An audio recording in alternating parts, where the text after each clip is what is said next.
You can't fire pottery without a kiln. Or if your pots are cracking in the pit fire, it's because you didn't bisque fire them first. This kind of advice is common online today, but I'm here to tell you it's just not true. How do people that say these things think pottery was fired before the invention of the kiln? Pottery is one of the earliest crafts of mankind. Certainly there was a time before kilns when people were making and using pottery. I'm here to tell you that you can fire pottery without a kiln, without bisquing it first. Today I'm going to show you how to turn greenware pottery, which is just hardened, dried mud, into finished, fired ceramics without the use of a kiln or any other special fancy equipment.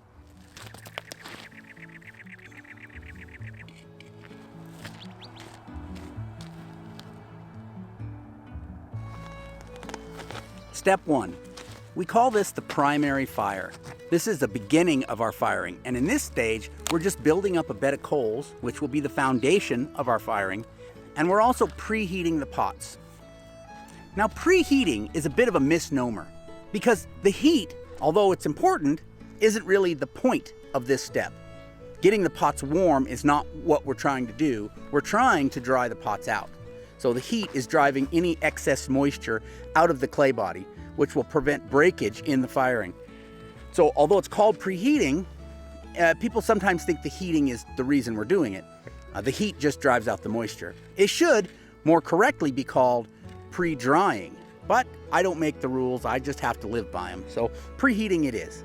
So in this stage, as this fire burns to coals, I'm slowly kind of rotating the pots around the fire, making sure they get heated on all sides, the bottom, the top, each side, make sure it gets nice and hot so that any moisture that may be left in that clay body, and it really doesn't matter if you made these pots last week or 6 months ago, there may still be moisture in it. The clay can even pick up moisture out of the atmosphere if there's a lot of humidity. So you're gonna have a lot less breakage in the firing if you do this step correctly.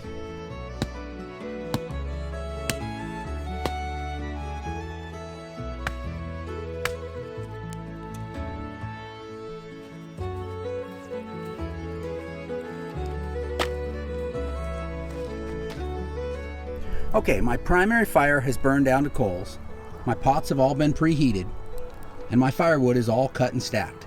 I'm ready to move on to the next step, which is the secondary fire. This is the fire that actually fires the pottery.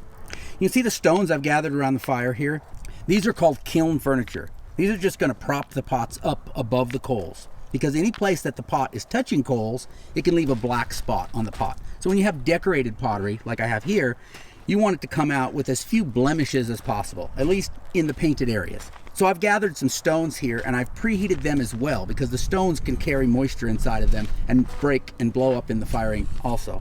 The next step is stacking the pottery in the fire. So I'm gonna spread out the coals, make a little nice even bed of coals, and then I'm gonna stack the pottery carefully above those coals. And then I'll stack the firewood above the pottery. And as I do that, you notice how I keep the airspace around the pots. That airspace is really important. So if you want the pottery to come out nice and clean, you can cover it with broken pieces of pottery, what we call cover sherds.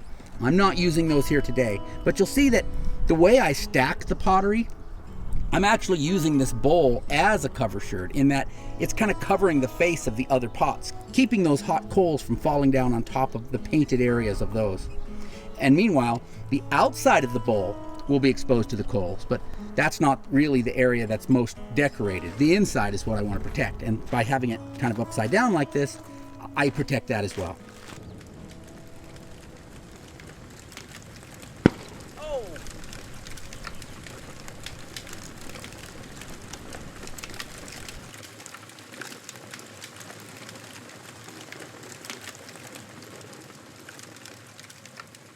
Usually one load of fuel is enough to bring the pottery from mud to ceramics.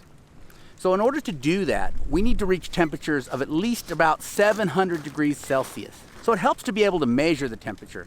Now you can do it without measuring the temperature, and I did for many years. But this little infrared gun makes it real easy to just take a reading right off of the surface of the pot, and therefore you know if you've reached your temperature or not. And if you haven't reached your temperature, then you can add more wood to the fire until you get to that point. In this case, I had plenty of wood here, and the wind made it even hotter than I wanted it. So this fire got over 900 degrees Celsius, and I only needed to reach probably 750 to 800. So I did get hotter than I wanted, and I may have some warpage in here because of that. But that wind picked up just as I was starting the fire, and so there wasn't much I could do about it. Ideally, you want to do this kind of firing when the air is really still, which is why I came out here first thing in the morning. I lit this fire off just about 8 o'clock in the morning, and usually the wind's really still until at least 10:30. But this morning, the breeze picked up just as I lit it at 8 o'clock. Once the fire has burned down to just coals and ashes, and the pots have had a chance to cool a little bit, you can kind of start pulling them out. Now, when you first pull them out of the fire, they're going to be a little darker than their actual color is when they cool. So as the pots cool, the irons will oxidize. And so a lot of times when you pull a red pot out of the fire, like some of these are, they'll come out almost brown looking and then slowly kind of ripen into a nice red as they cool. So in this case, you'll see them turn red as they get cooler.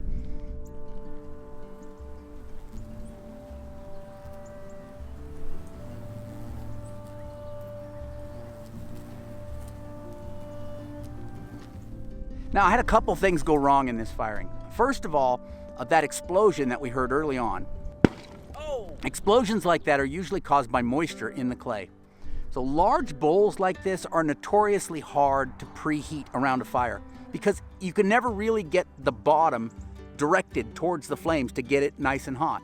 You probably saw how I propped it up on a rock, and that's good. That's a good way to try it. But again, it really didn't get direct heating on that bottom, the very bottom of the pot. There was probably some moisture left in there, and it probably caused that explosion.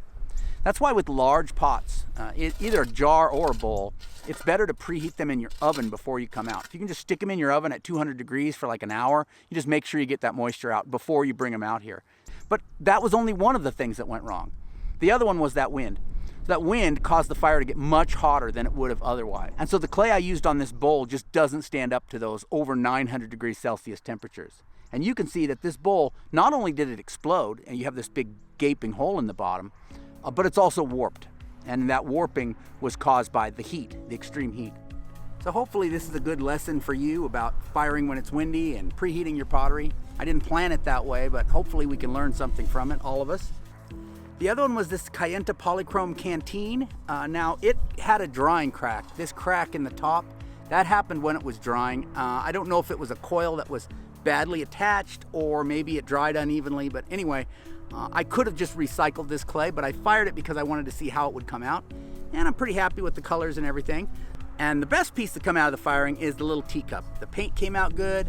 Everything's fine, there's no cracks. Now this is made out of a different clay than that bowl, a clay that can stand up to higher temperatures a little better. So we got a little better success out of it, but the teacup's perfect. It doesn't even have any blemishes on it. It's just nice, and it's fired nice and hard. So that was a real winner. So can we fire pottery without a kiln?